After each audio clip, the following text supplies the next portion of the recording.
হাওড়ার ছবি আপনাদের সামনে রাখবো। ভোট দেওয়ার পরই হাওড়ায় বৃদ্ধের মৃত্যু হয়েছে। উদয়নারায়ণপুরের বলরামপুরে ভোটারের মৃত্যু, কেন্দ্রীয় বাহিনীর জওয়ানদের ধাক্কাতেই মৃত্যু ওই বৃদ্ধ ভোটারের হয়েছে। উদয়নারায়ণপুরে ভোটারের মৃত্যুতে এমনটা অভিযোগ করছেন অভিষেক।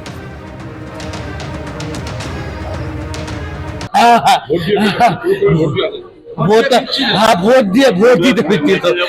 দিতে গেছে মুসলিম ছিলে যে দিয়েছে মেশিনই পড়ে গেছে।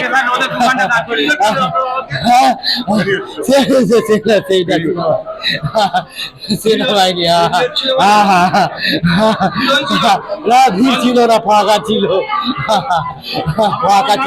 পূর্ণচন্দ্র দলুই বাবার ওই 80-81 এরকম বয়স হবে। আমার বাবা, আমার নাম তরণী দলুই।